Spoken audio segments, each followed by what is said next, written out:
one. Jensen versus Pobelter, actually quite even if what you saw at the end of the split. What are we kind of looking at as we go to pick some bans? Yeah, it's actually going to be, I think, a big matchup in the jungle as well to impact those lanes, because Reignover took over so many games during the regular season, and it will play into the Huni versus Impact matchup and the Jensen versus Pobelter matchup, but we haven't seen Meteos in competitive play for since he stepped down late into the summer split of 2015, so he's taken nearly a full year off of competitive play. Yeah.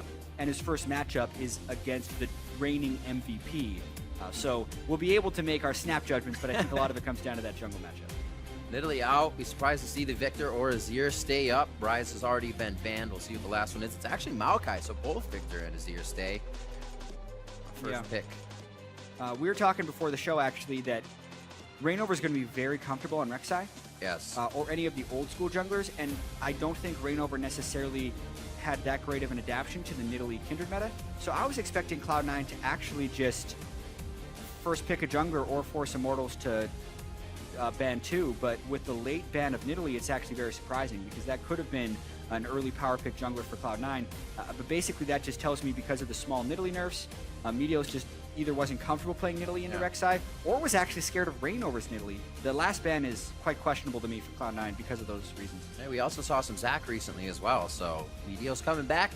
Maybe he'll bring up the Zac as well. The Rek'Sai is taken, like we were saying, for Reignover. That stops a bit of his early aggression, trying to get into that top lane to help Huni, who has a 56% kill participation record, or I'm sorry, first blood record with the team in that top lane for the regular season of spring.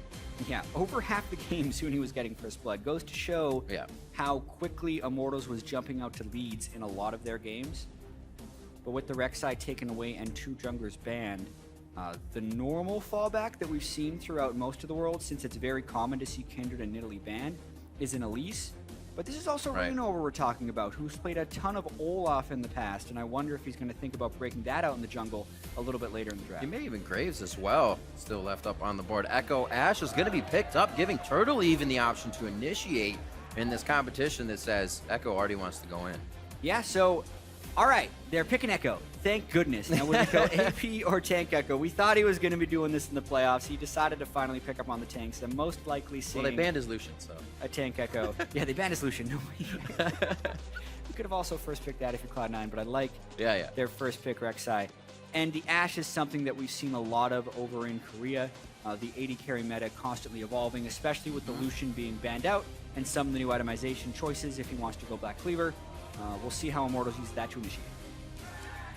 Looking at the Bard pickup, now for Mu and MSI, we all know the story. We all know the range supports are getting a lot of love right now, and it looks like it may be what gets a little bit of love here for Cloud9, with Meteos picking up the Gragas. Interesting. A top lane Gragas, maybe? Yes. Yeah, he's locked in the Gragas for sure, but that could very well just be for the top lane matchup. It's something we saw a little bit of in the playoffs when the top lane tanks were happening, but then we saw none of it at MSI. It had really kind of fallen off a cliff in terms of popularity with some of the Iceborne Gauntlet and Grasp of the Undying changes, but it looks like Impact's going to want to throw that Gragas in the top lane, unless they got something entirely different planned. We've seen a little bit of mid lane AP Gragas and solo queue, so there's still some flex possibilities there. Is everything. Cloud9 may try to do it. Jensen actually kind of had trouble switching champions back and forth. Took time to get good on the Azir. Maybe he's been pocket testing something out we don't know of. And there's a Karma, and the Olaf does actually get locked in for Reynolds. Hey, we talked about it. Yep. Maybe he gets a chance to run the new and improved Ghost. You can get your cooldown on Ghost incredibly low with the Mastery as well as the cooldown boots. Basically more than half the cooldown of Flash if they don't have anything reducing the cooldown of that. Yeah. And also Karma to speed up outside of having that cooldown if he wants to keep the Flash. Karma's been incredibly popular in the North American LCS. Picked in all 5 of the games, or it had been picked in all 4 of the games leading up to the final game yesterday. Biofos had some pretty crazy initiations with that. See a lot more supports. Less tempered coming in this season. Saw the best of 3s allowing people to do a little more aggressive play. Love seeing it, and this team from Immortals shows that they want to go a bit aggressive. Looking for Cloud9's final 2 picks here. The Azir may just be one of them. And Sneaky left to choose an AD carry for himself. Quite a few left up. Yeah. Interesting how Caitlyn is seeing more and more play. And that just kind of completes what could be a good poke and siege composition for them, with the Azir and Caitlyn being able to set up shop outside a turret and having Gragas there for the potential disengage. So, I like how that composition came together in the last 2 picks for Cloud9. Karma's already there. You know you'd love to pick Soraka still. Just throw Karma mid lane. No harm done, man. Remember, this could also be Huni's champion coming in for the last pick, if he wants to go against what he thinks is a Gragas in that top lane. Could be. We did even see Adrian playing the Karma in the playoffs, so it's not super new. Like you said, they still have the chance of putting the Echo in the mid lane as an assassin choice. Echo actually a decent lane matchup against the Azir. Yep. LeBlanc just try for what would be the counter. It's more of an even match now, the way things have skilled out. But he's going to take the LeBlanc. Yeah. See if he changes the summoner spells up at all. Currently going with the teleport LeBlanc. You see that a little bit in the LPL, but usually the LeBlanc will bring a Ignite to try and get more lane pressure on the Azir. Yep. Otherwise, the Azir can shove in fairly easily without getting kill threat.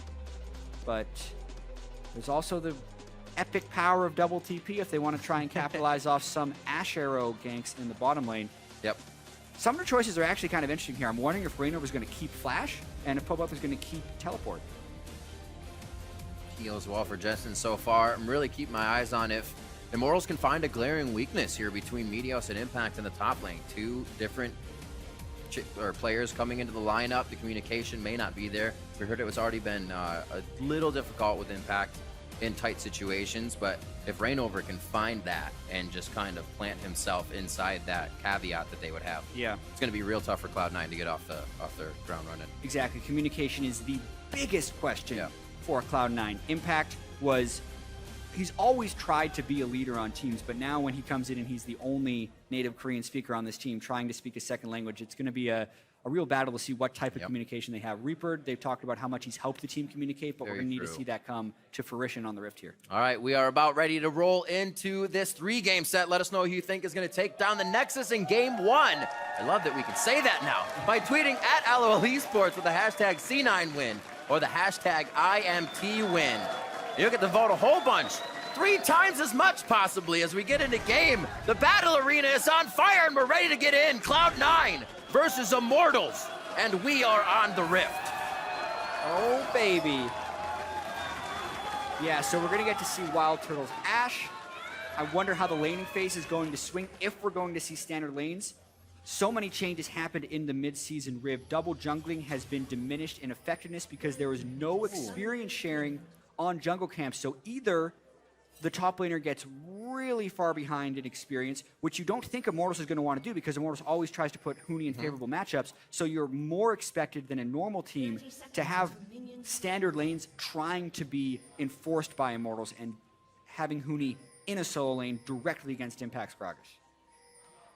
Seems to be the way the statistics are going to play out for Immortals as well. Like we were saying, the first blood kill participation really in favor of Huni, mostly Immortals side in general. Everybody fans out here for the start to get some line of scrimmage wards out. And we'll see how they begin this game. Like we said, we thought that Rek'Sai was taken by Meteos to get it Reignover, but we're still looking to see if Reignover can find a way into that defensive Cloud9. Saw a lot of games yesterday where it was just mid lane pushing, a bit of roam from the mid laners, and then another game where it was just junglers and top laners kind of taking over. So we've seen both styles coming out of the sets on day 1 and Friday. Exactly, and looking at the very early beginnings, we can actually see Adrian and Wild Turtle looking to stop Sneaky and Bunny from taking the camp, but that's a really dangerous face check by Adrian.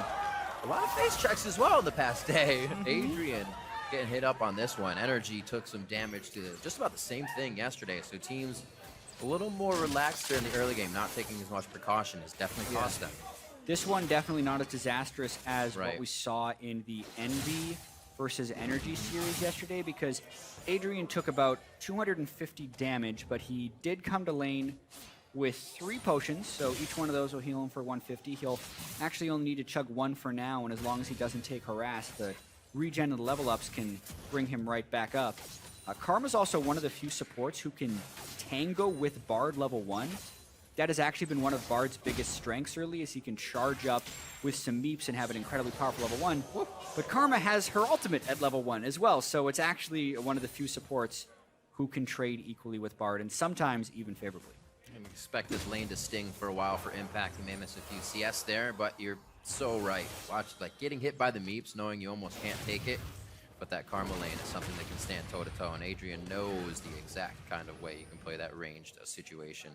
Sneaky and Wild Turtle, no worse for the wear there, both farming completely fine as the supports just go at it toe-to-toe. And the mid lane's already pushed here. Jensen's trying to get it pushed fast, and little ring around the rosy. They just miss each other. This is really huge for Rainover because he's almost certain that he didn't get spotted right there, even though a ward had been gone for. And Meteos tried a cute jungle path on Rek'Sai. This is what a lot of junglers can do nowadays to try and maximize experience early on in the jungle. Pobelter goes in for a little bit of harass on Jensen.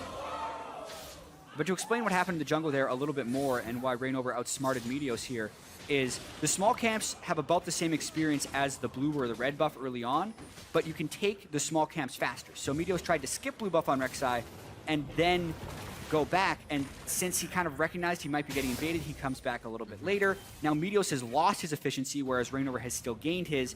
Rainover now with a level advantage, as well as a longer duration blue buff, which can help his clear speed on Olaf even more. And that's what we were kind of looking for. Can this weakness be made up now? Meteos, you don't necessarily need that blue buff for the blue buff, but you need the experience. That's where he's really hurting now, and his jungle's empty at this point, so he's just going to be going back for now. And I think what Meteos' plan was is actually to leave that buff up for a little while, and then give it to Jensen really early. So they desync the power spikes of the mid laners and allow Jensen to shove in Pobelter until Jensen could buy a magic resist item. But now that breakpoint has been missed a little bit. Pobelter's already got his magic resist item. Jensen hasn't been back to base yet, and that favors not only Rainover, but also Pobelter. And we saw it happen. It was all only because of a few seconds off of being able to place that ward when Jensen pushed the lane.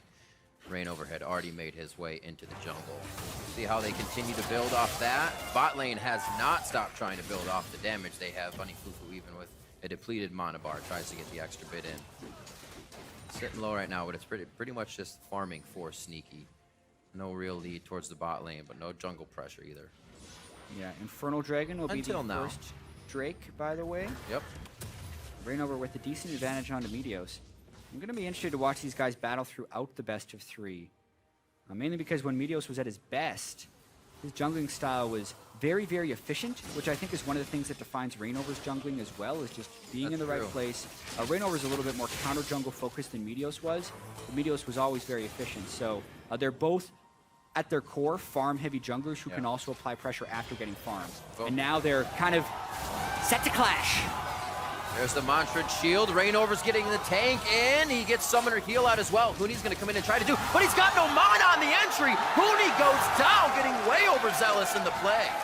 Yeah, I think that was a really poor play by Hooney. He actually completes his teleport, whereas Impact wasn't going down to the bottom lane. And then in a straight-up 3v3, he phase dives into the turret. And it was a heady play by Meteos to get the flash knockup while Hooney was still in turret range, but Hooney should not have been in turret range because he was never going to be able to secure a kill with that play, and they give up first blood to Meteos, which makes up for the blue buff that had been taken away. Just one more time. Rainover gets hit there. They feel like he's got the tank, so Hooney says, I'll take a shot? Yeah, but Rainover had to drop aggro because one more shot would have killed him, and Meteos very easily picks up the kill, so big mistake early by Hooney there.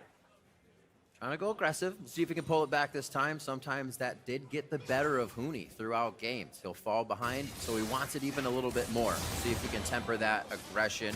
Pobelter making sure he tries to dodge the soldiers, but he's just hanging around the outer rim there and takes each shot.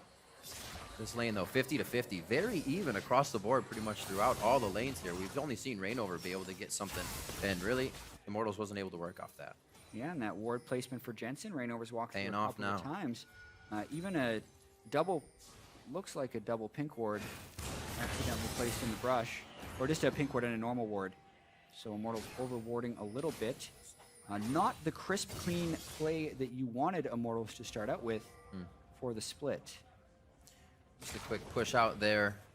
Jensen recognized the aggression, but Pobelter just wants his blue anyways, so a bit of a breathing moment here for both teams as Jensen's just going to push up his lane and try to figure out where else he can go. Probably figuring that top ward is now seen. That's not going to help him too much. They have a good amount of vision to allow them to know where Immortals still is in the darkness. So safe play here from C9 after that first aggression from Immortals. Man, a little bit of a difference in the itemization choices. Across the board, the main thing I want to point out here for Rainover is that he rushed his cooldown boots. That puts his Ghost on what is now a 135-second cooldown, or 2 minutes and 15 seconds. For comparison, Jensen's Flash is on a 300-second or 5-minute cooldown. Right. So if he's able to burn a Flash from a lane, he can do 2 repeat ganks with the Summoner spell before the Flash would be up again if Rainover times it properly. So that's what I like about Ghost, generally. You can see Rainover really valuing that reduced cooldown as well as movement speed early. Yeah. Then the other thing I want to point out is just the Catalyst on Huni. Not necessarily going straight for a tank build, but might be going for the AP Echo if that turns into a Rod of Ages. Trying to get that damage out. Very much a Huni style type of thing. Bot lanes level 6s now. They might be waiting on Adrian. It is a 5 and a 6 as well for C9. It's been pretty volatile bot lane for nobody going really down in this area. It was just Huni that gave the assist over to Sneaky, so it didn't catapult him ahead too far either. Yeah, lots of relatively aggressive trading though. Yeah. I like it. We saw it pretty much out of all series. They're both supports going with the exact same itemization, early Sightstones. Cloud9's going to hope to outpace the wards on the map a little bit, especially early game. With Rainover doing his Lucidity Boots rush, he has not only not gone for a Tracker's Knife yet, no Sightstone. Meteos has a full Sightstone, so that's true. You can already see the wards kind of littering around that Infernal Dragon. Yeah, definitely putting a lot of focus on that. With no presence really in the bot lane too much, Rainover's going to start doing as much clearing as he can. He should be able to get the second one before it goes down. Scuttle Crab control as well over to Cloud9. Rainover is just return on investment here for that Razorbeak. And then just the path he is taking. Bot lane's starting to back, so it looks like Immortals is going to hold off for a second here and may actually try to tango in the bot lane. Huni's teleport is almost up, so that play is a possibility if something goes for Dragon here. Blue buff over to Jensen, so everything's kind of spelling out. We could get a fight soon. Yeah, and I'd say the Infernal Drake is definitely perceived to be the strongest one. Very early in the game, it's not, because it's a percentage increase, an 8% increase in your attack damage and your ability power, which will get stronger later in the game. But that doesn't take away from how important it actually is to get, so you get the power in the late game, even if it doesn't give you super immediate payoff. Everybody's trying to roll the Mountain Drake. We have 500 gold lead. Temper Fate forces the Flash. Not necessarily an ultimate they would need for the Dragon, but it sure will help with what kind of initiation Immortals can bring to the table. Yeah, so in the very short term, ultimate for Flash, if a team fight is to happen, usually favors the team that burned the Flash, but obviously the ultimate will come back up much sooner. So Cloud9 wants to wait for Temper Fate to come back up again. Then would be a time. It's all about the long time. Dragon fights. But Rainover and Huni, they're going to make a move. So is Jensen. Jensen holds on the trigger. He does not Emperor's Divide, but it may be pulled here in the top lane. Impact already backs off. They don't get a chance there, but now seeing two top. Great move by Impact, pulling back, feeling the pressure. Dragon is going to be going over to Cloud9 here. With the warding they've been putting on the bottom side, they almost deserve it at this point. Yeah. They've been keeping that up quite well. And a very classic type trade here where Cloud9 takes bottom because Rainover is top. Cloud9 takes the Dragon because Immortals is top taking a turret. It helps Huni a little bit, but add that to the fact that Pobelth has been getting pushed in by Jensen, and Cloud9 is going to be keeping the gold even, as well as getting the Infernal Dragon. So great job by Jensen shoving in Pobelth so heavily. That's what it's been. Like we said, some series with just the zillion pushes from Bjergsen against the Victor, and now the Exir against the LeBlanc, who can't exactly trade back the push as well. Results in mid-turret. Where are they going to go from here? Cloud9 looks like they want even more vision. Third one's just going to drop, or second one, I should say. First one was Immortals top lane, but they're going to ring around the rosy here, try and get all these outer turrets down. Yeah, and I mean, Jensen getting that turret early is just so huge. I think that was for a couple of different reasons. One of them was the recall timings of the champions, because obviously Rainover actually denied the blue buff from Jensen early, so you would have expected Pobelth to do a little bit better. That's true. But when Jensen backed very early on, he had 2 Doran's Rings and a Cloak versus just 1 Doran's Ring and a Cloak, which gives him a little bit more pushing power. Add that to the Summoner spell choice we talked about early in the game, where Pobelter brings Teleport, and he doesn't have kill pressure on Jensen. So when Jensen was able to itemize early defense, as well as 2 Dorans to push, he consistently stayed pushed up in that lane, shift the turret down time and time again, and eventually was able to push it down from Pobelter. So really well played by Jensen to get enough chip damage and keep the lane in a position so that when Meteos was arriving, they could take the turret. I thought that would be one of the bans as well, the Azir on the side of Jensen. Something, as I said, he had to build up to, but definitely showed very, very well on it towards the end of the season and has held that pretty strong throughout the wait, if you will, here in their boot camp over to Korea. Right now, still pushing up quite actually heavily here on mid lane against Pobelter. Not too much warding around him. Echo, or Huni rather, on the top lane, pushing in Impact still, waiting to see what he can provide for the team in these fights, but he's not really that far behind if you look at it. It seems like Huni has been taking it to him all lane, but Impact's holding. Yeah, Impact is even in CS. I would still say Huni's had the pressure advantage. That's for sure. Because Rainover has been ganking, and Huni also has to come back from that really bad play he made in the bottom lane when he gave up first blood. That's true. That's true. And he's still up in CS. So the Rod of Ages Echo giving a little bit of pain to Impact. But like you said, Impact keeping up in CS and will just be a tank in teamfights. We'll see him soon. Nobody's really grouped up just yet. It's all been the cross-map plays as these outer turrets are still up and slowing things down. Back lane, or bot lane is already back. Sneaky 127 to Wild Turtles 131. Those two actually consistently either plus or minus 3 on their opponent throughout the spring split, so keeping true to that as well. To Daisy. The Wolves reset on Meteos. Going back for more. Gets some counter jungling in of his own. Trying to deny as much as possible. Get in the hair of Rainover a little bit as well after that early game pressure. Well, Rainover's been really good about finding multiple wards with his Raptor buff. Can't quite get the duration. Oh, they get sneaky with the teleport. Oh, the net. He tried to dodge it for a bit of movement. Can he make it to the portal? He could not. The magical journey is taken by Huni. Parallel Convergence is in, and the Tempered Fate is going to be flashed away by Huni. He's looking for the kill. They put it down with Pobelter, and now the tank is on to Rainover. He is gigantic, and they have all day to hang out under this turret. Rainover throws an undertow backwards to pick up a kill for himself, and the next one goes to Huni, as it is a 5-man Immortal swarm in the bot lane. Whoa, and they get 4 kills for it, so everything we had talked about from Pobelter having teleport and how it was hurting them from the laning phase is corrected right there with the Ash Arrow into double teleport. That is actually Immortals' whole strategy coming into this game, was Ash Arrow and just mob bottom lane. They double teleport at close to exactly the right time. They both pop out. They prioritize the targets with Pobelter going for one and Huni going for the other. And then you're wondering if this is going to be a repeat of Huni over diving, but they had already killed the Caitlyn, so the majority of the DPS was gone. Azir was not there because Jensen had been pushing out the mid lane, and they just get to sit under this turret. This time they properly managed turret aggro. Meteos is trapped, and 4 kills come out from a nice double TP and a successful Ash Arrow. Great execution of their composition right there from Immortals. A lot of love for Huni here in the top. Gets a good stun on Parallel Convergence, but gets trapped into the fight as he goes for the dive onto Bunny Fufu. Great placement by Sneaky and the team to get that down. Yeah, and Jensen catches Turtle as well, so Cloud9 is trying to strike back a little bit.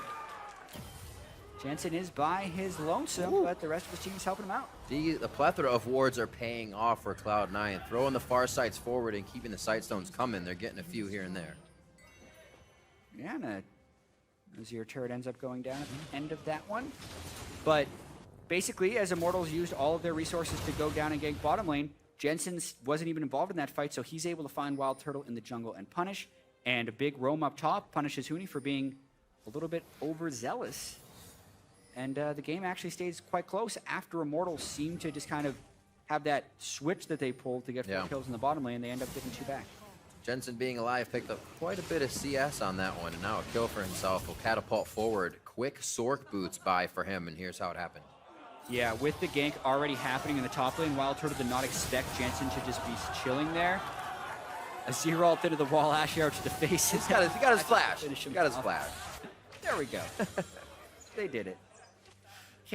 100% blame Wild Turtle for that one because he would have expected Azir to be coming up with the dive. You usually expect all hands on deck when someone's going for a dive. But really smart of Jensen to wait for the Immortals response there on the Wild Turtle.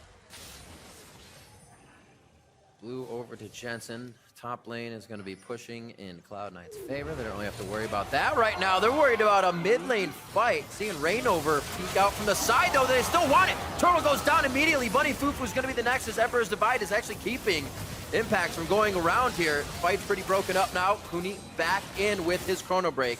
And that resets everything just a little bit as it's now 4 members on the side of Immortals facing 3 of Cloud9. And Immortals actually come out on top there. Wild Turtle got the small stun because his Ash Arrow came out, and Jensen has shifted all the way in, so they found themselves staring right at an angry Olaf, who ended up picking up a double kill. Yeah. So now Immortals got to counter push off this. Kind of seemed like they were in, let's keep going for it, when they could have pulled out, but it could cost them more here. Impact trying to hold the turret as much as possible, but it's at 4v2 right now. And Impact's going to get tethered in by Adrian. The kill to be finished. Huni makes it over finally, but it is going to cost him his life in the end. That Z-Drive convergence almost getting him out. Yep, really low mana on Adrian as well. Resonance, so couldn't help speed him out. Yep. So it ends up being a 1-for-1. Not a great turret defense there by Impact. It was 2v4. They should have just given the turret up.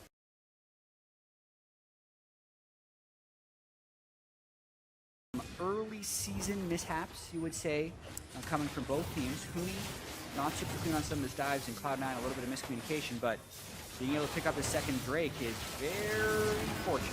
Ocean Drake going over. That will be for Cloud9. So they have 2 now for themselves. Ocean and Infernal will help even more as they get towards the late game here.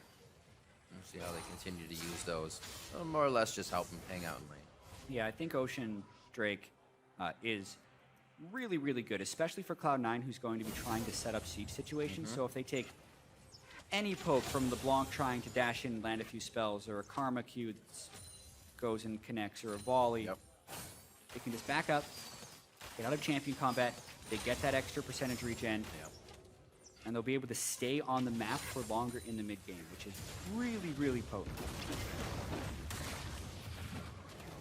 Essence Reaver finished up for Turtle. Hurricane finished up for Sneaky. So a few core items are on the board. Both junglers are Cinder Hulk, as we would expect. The Righteous Glory for Rainover. We haven't seen in a while. Yeah, he wants to go fast. He's gotta go fast. You know, he's the only guy that plays a lot of Olaf in competitive, so he's still going to have his own way of building it, and he kind of dictates what is good on this champion. He knows it better than anyone. Definitely some efficiency questions with that item. 500 health, 300 mana. And they changed a little bit in the off-season, or in the mid-season. Gives him 75% move speed when going towards enemies, but it doesn't haste the whole team. So he's going to be kind of going on solo missions. That'll work. That sounds like Rainover. Huni will probably join just a little bit after, or Huni well, they can double teleport in as Rainover's flying in. Ghost in his Righteous Glory. Sneaky can't really aggress with the team. He was just taken out, so Meteos and Bunny Fufu forced to fight by themselves here. Not enough minions to take the top turret. Immortals is kind of fizzling out this push here as they looked for a pick, but they're not in a rush to really get anything here. 3,000 gold lead for themselves. They're working it quite nicely after a little bit of a mishap in the early game. Yeah, and now Immortals trying to push all 3 waves.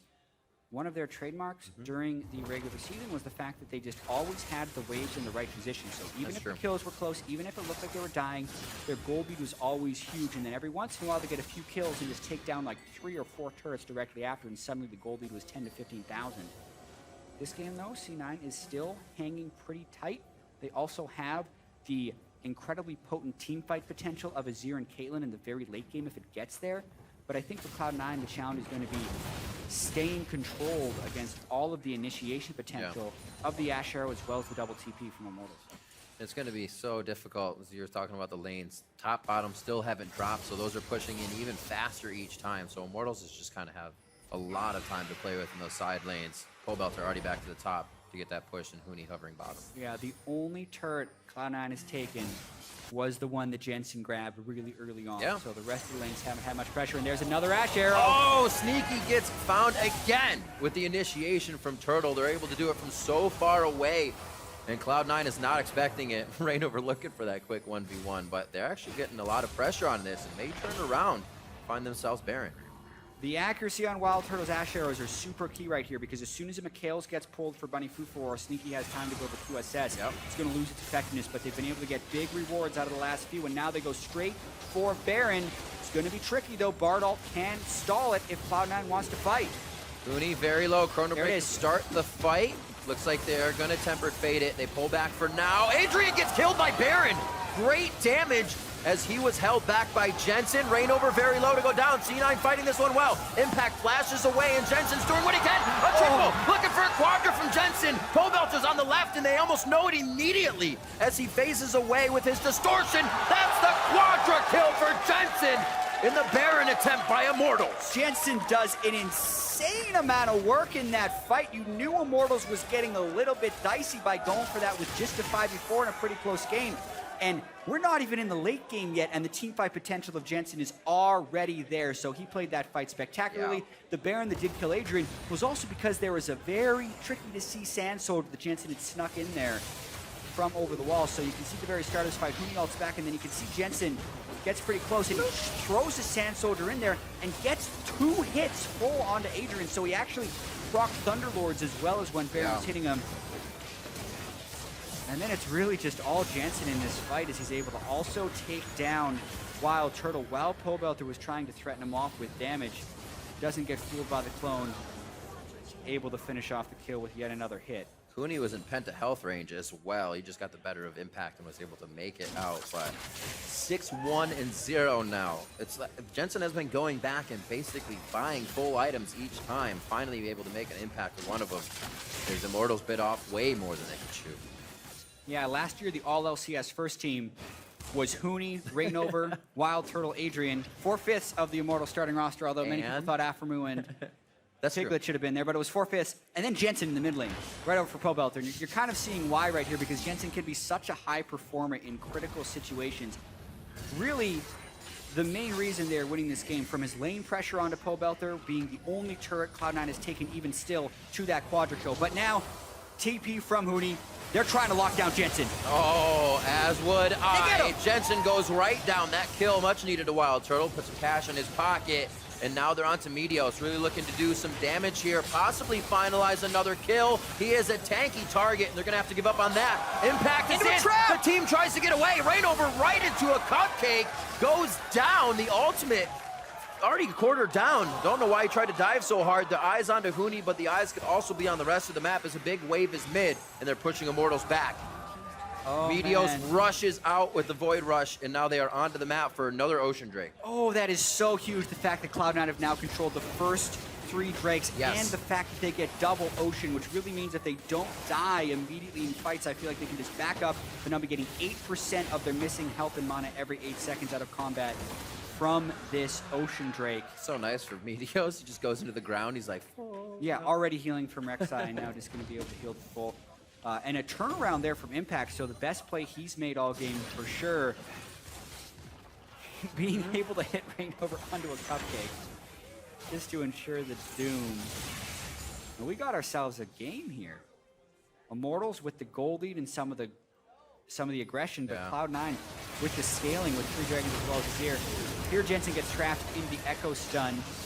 Huni then ults back a little bit prematurely. I don't think he necessarily needed to do that because he needed it as a backup plan for this dive. Impact biding his time. Goes in and just flops Rainover right over that trap. Bloop. The Immortals have to back away.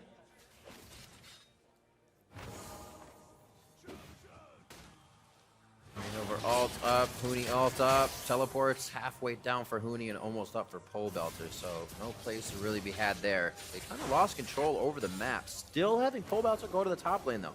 Farm out the top lane every time he can. He's got quick movement to come back to the mid lane if possible, but Huni as well trying to do janitorial duty on those bot lane waves. Yeah, and it's actually really tricky for Immortals to set up teleport plays because their wards in this game are really poor. They only have the 1 Sightstone, which is normal, but then they've also gone Chilling Smite on Rainover, and up until Huni completing these items and buying a Peep Ward, there were 3 people on Immortals that had full inventories with no room for pink ward. So not only did they not have Sightstone coverage, they couldn't even get pink ward coverage on the map. And you need sight wards or pink wards in order to channel teleports on for flank opportunities. So really their only way of finding fights is that Wild Turtle somehow sees them with Hawkshot and then sees them to get the ultimate off. So we can kind of see some of the things that are stalling Immortals in this game, from taking that gold lead to more prominence. Well, here you go. If they always have the minion waves pushed, then you can teleport to the minion. Then you can teleport to the minion. I mean, you can see right now, they're going for a flank, maybe, but they're so far away in Cloud9, they have to respect it. Echo and LeBlanc can sneak up on them.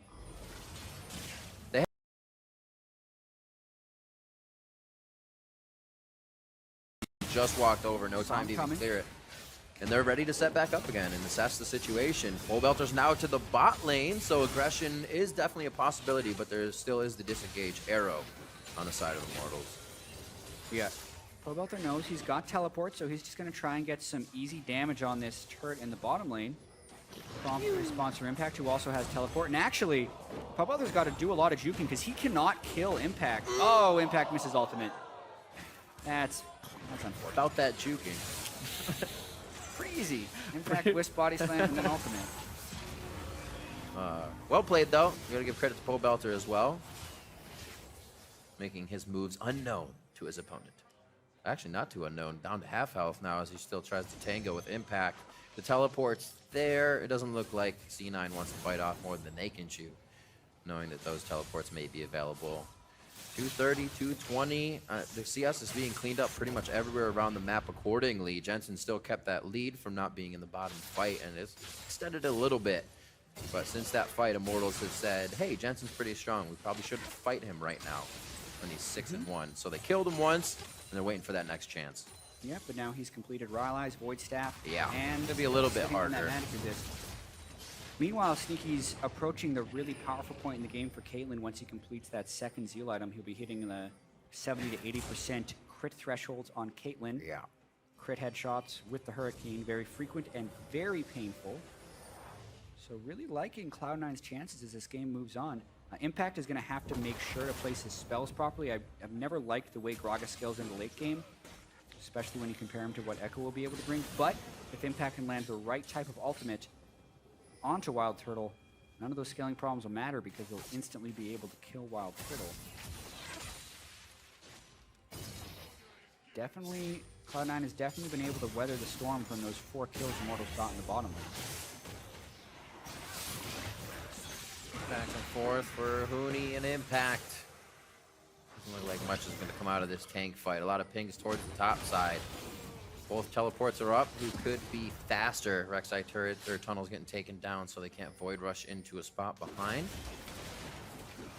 Immortals looks like they actually want to pressure for a fight again. They kind of want to test the waters and see what Cloud9 can bring to the table. Bot lane should be taken down slowly by Impact as all this is being set up. If he decides to back. Impact, still just the one turret taken down for Cloud9. So if they're going to win this game, it's going to have to be off of a big team fight win, and then probably a push. Could also be a sign of their shot calling not necessarily being as clean. They're just kind of reacting to what Immortals is doing to pull off some of these plays, but still a lot of the talent there for Cloud9 to make these plays happen. There's the second turret. Here we go. This is money on this outside that could finish these Frozen Hearts, these other items that these guys are trying to build up here and get themselves into a position where they can take these fights without feeling too scared. Already pushing down mid lane, trying to dictate this one. Huni's brought to the bottom. And it looks like Impact may try to just waltz over here. He's going to try to play the Fog of War game and mess with Huni as the team tries to take mid now. Yeah, definitely been fightless for a while, given enough time for everyone to have all of their summoner spells up. Next fight could definitely be very explosive. 31 minutes in, death timers are getting longer. The 4th dragon is spawned. It's the Cloud Dragon. So Cloud9 would be able to just kind of back up and take that if they choose to. But Pobelter's looking for a flank. Ooh. Jensen quickly back and forth. They dodge. Meteos gets hit by the arrow. Reignover's trying to go right for the back line, and he is going to get obliterated in his attempt. They put the turret up, and they cannot get past the Cloud9 defense. Huni's on the outside trying to poke in from the wing now. And it was just an instant wall that Immortals hit when they attempted that. Rainover just not enough power to go through. It looked like they were getting a lot of damage on a Jensen. All attempts were to make it there. Cloud9 actually used both Jensen's and Sneaky's heal to try and keep him alive right there, even with the diminishing returns on heal.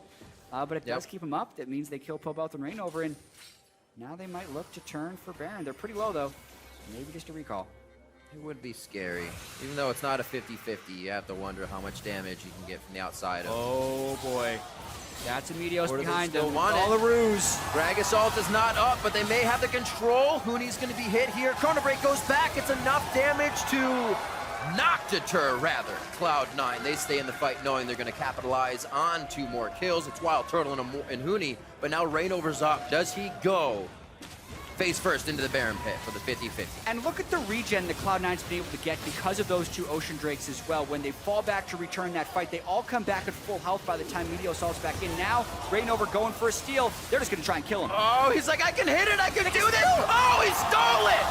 Pobelter came in and added the extra damage necessary. Immortals working together. They'd taken it to 1500 and they chose to stop damage on it, but Rainover just popped his ultimate and his ghost, and then Pobelter and Rainover combined just bursted it down into smite range and took it. Oh, what a clutch Baron steal there for Immortals. Like, I actually think Cloud9 did the correct thing of like, oh yeah, by the way, stop damage on Baron, turn and kill the jungler. But Immortals, I guess Cloud9 didn't stop damage early enough. They Damned if you do, around damned if you don't. Yeah, but that'll be Either way. 4th Dragon for Cloud9 as well. Now they move fast. Oh, do they get this one as well? Pobelter will tank it up.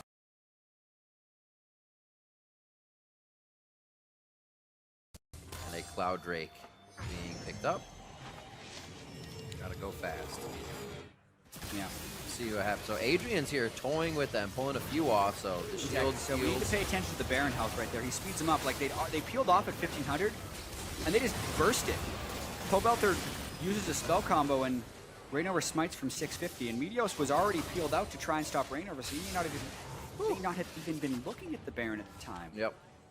It was Impact was the closest one pretty much to it. Yeah, really clutch steal, because Cloud9 with the double Ocean Drake and the Infernal Drake, once they added the Baron buff right there, they would have been able to set up very prolonged and dangerous sieges since Caitlyn and Azir have been getting so powerful that it would have really forced Immortals into like really, really difficult initiation attempts that have to be completely all in, because if they just poke him, it's not going to be enough. But now with the Baron, it makes it so Cloud9's siege isn't nearly as powerful.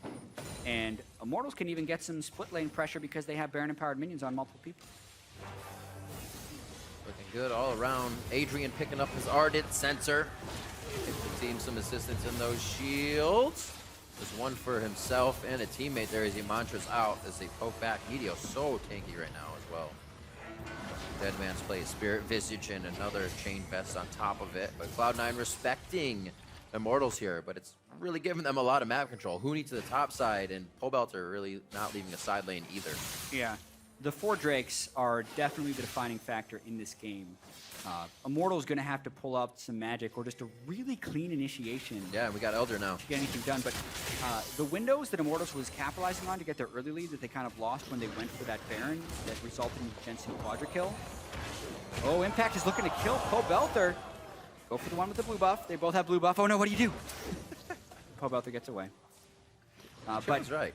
But anyway, the Ash Arrow is not nearly as effective anymore because there's a QSS on Sneaky and a McHale's onto Bunny Fufu. So even if they can land an Ash Arrow onto Jensen, Bunny can McHale's him to allow him to shift out. And his flash is almost back off of cooldown. So much more difficult for Immortals to get any type of lockdown in these fights.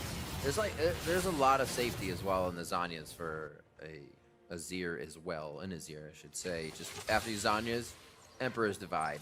My team's around me.